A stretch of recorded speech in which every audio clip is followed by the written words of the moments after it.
हाय दोस्तों, मैं हरिओम आंजना यूट्यूब के इस चैनल पे आप सभी का स्वागत करता हूं। कल के वीडियो में हमने समानुपात के कुछ क्वेश्चनों को देखा था और मैंने कल आपको बताया था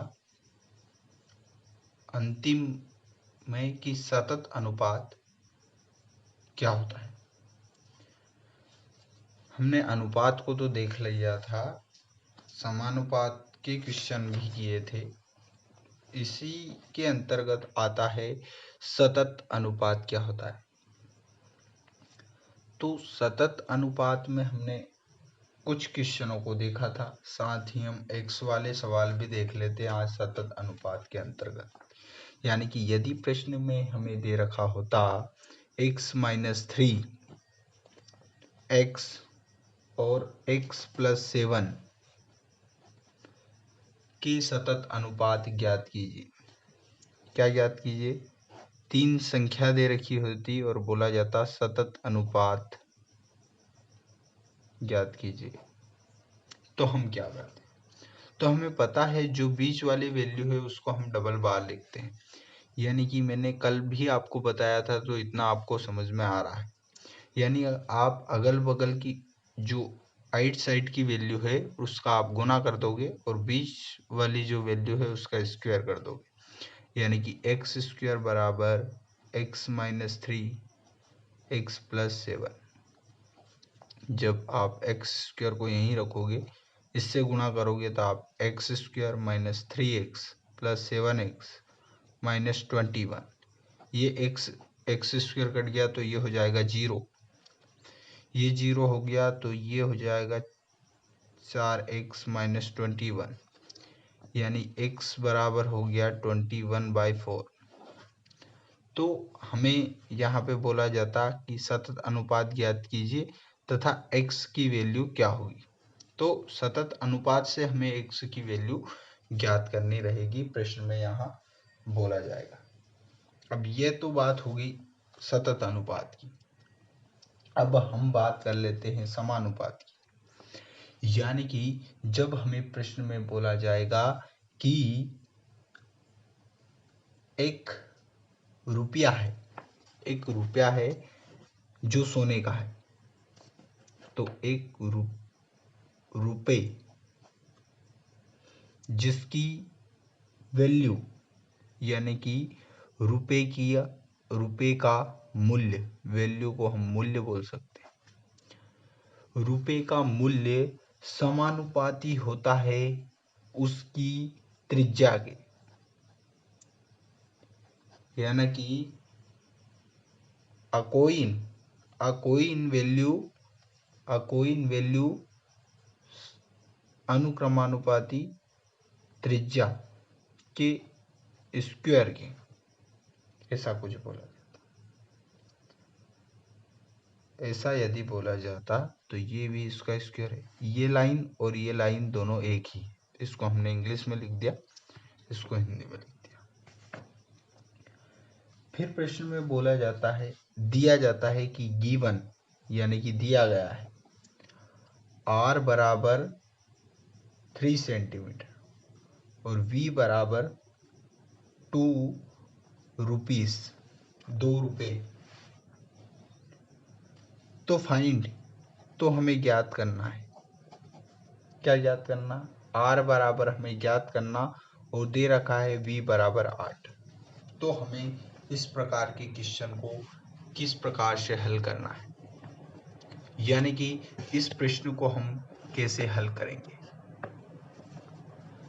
तो इसमें हम ये जो वैल्यू दे रखी है इस पे ध्यान देंगे। बोला गया है v समानुपात होता है r² के। तो हमें पता है v, जब हम समानुपात के चिन्ह को हटाते हैं तो आपने 11th 12th में देखा होगा, फिजिक्स केमिस्ट्री यदि आपने पढ़ी है या और कोई से भी क्वेश्चन आपने किए हैं तो आपको पता है कि समानुपात को हटाते हैं तो हमें कांस्टेंट वैल्यू कुछ लिखना पड़ता है। हो सकता है वो रो भी हो सकता है, के यदि मानो, कुछ भी आप मान सकते हो। यानी कि ये क्या होगा, v बराबर k इंटू आर स्क्वायर, ये हो जाएगा। जब हम इस समानुपात को हटाते हैं तो हमारा कुछ कांस्टेंट वैल्यू लिखाई जाती है, तो ये हो गया k आर स्क्वायर, यानी कि इसका मान, अब इसमें मान रख दो r का और v का, तो रख दो। तो v बराबर 2 है, k बराबर कुछ भी नहीं है, आर स्क्वायर बराबर 3 का स्क्वायर 9 हो गया, ये 9 हो गया, तो k इंटू 9 हो गया, यानी कि k की वैल्यू हमारी हो गई 2/9। ये तो हमारी k की वैल्यू होगी। अब हमें ज्ञात क्या करना है, यदि r बराबर हमें ज्ञात करना है और v बराबर 8 दे रखा, तो फिर से हम इसी जो है हमारी समीकरण है, इसमें हम k का भी मान रख देंगे, r का भी मान नहीं दे रखा है तो r की जगह पे r लिख देंगे और v का मान रख देंगे। तो इसमें मान रख दो, v का मान दे रखा 8, ठीक है, k का मान दे रखा है 2/9, ठीक है, r का मान हमें नहीं दे रखा है तो r स्क्वायर इसका ऐसे लिख दो, यानी कि 2 चुक 8, यानी कि अब हम देखेंगे r बराबर लिखा है √4 इंटू 9, इस 9 का गुणा इधर करेंगे और ये स्क्वायर हटाएगा तो दोनों के ऊपर रूट लग जाएगा। इतना तो आपको समझ में आ रहा होगा। कैसा, ये आर स्क्वायर है, पहले इस 9 का गुणा इधर करेंगे तो 4 इंटू 9 हो जाएगा, इसका गुणा यहाँ करेंगे, फिर ये आर स्क्वायर, इधर कुछ भी नहीं बचेगा, यहाँ आर स्क्वायर है, इस स्क्वायर को हटाएंगे तो यहाँ रूट लग जाएगा। इतना आपको समझ में आ गया। रूट से यदि प्रश्न चिन्ह को बाहर निकालते हैं तो ये होता है 2 इंटू 2, तो एक 2 बाहर निकल गया, ये होता है 3 इंटू 3, तो एक 3 भी बाहर निकल गया, तो हमारी r की वैल्यू हो जाएगी 6, जो हमें ज्ञात करनी। Find the value of r, v बराबर 8 दे रखा है। तो अब ये तो इससे समझा, इसके अलावा भी हम एक और क्वेश्चन हम देख लेते हैं पी क्यू मान। यदि प्रश्न में बोला जाएगा कि यदि p समानुपाती है q के, और बोला जाएगा p अनुक्रमानुपाती है 1/r के, और प्रश्न में हमें दे रखा होगा p बराबर 24, q बराबर 12 और r बराबर 4 है, तो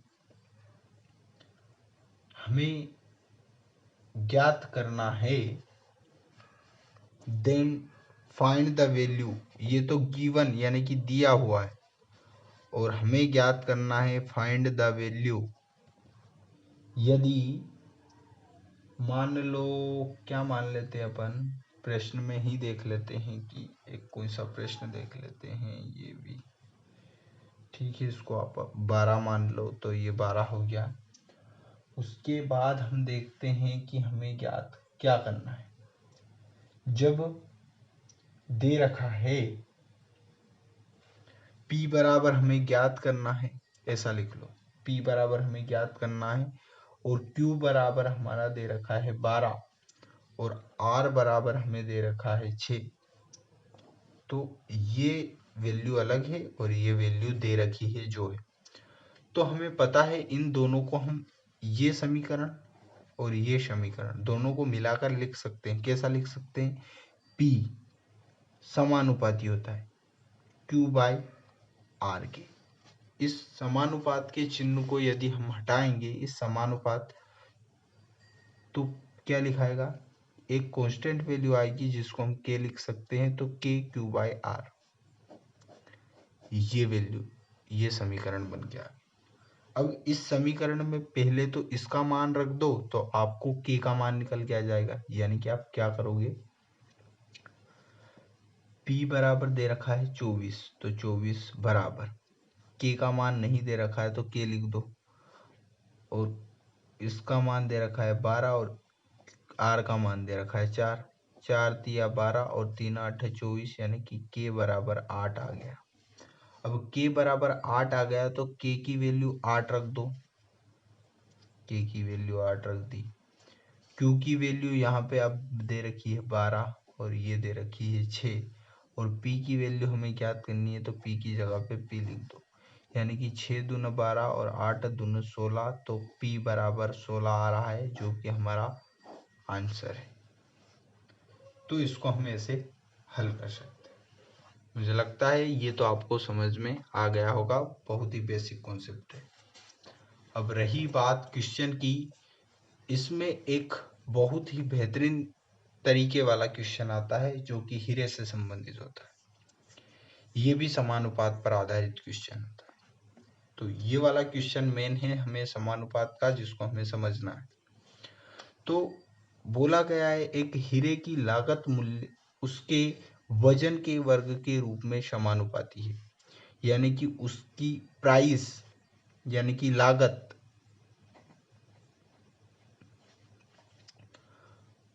वजन को हम वेट लिख सकते हैं, तो W लिख सकते हैं वेट को, वजन के वर्ग के समानुपाती होती है। तो समानुपात का चिन्ह ये होता है।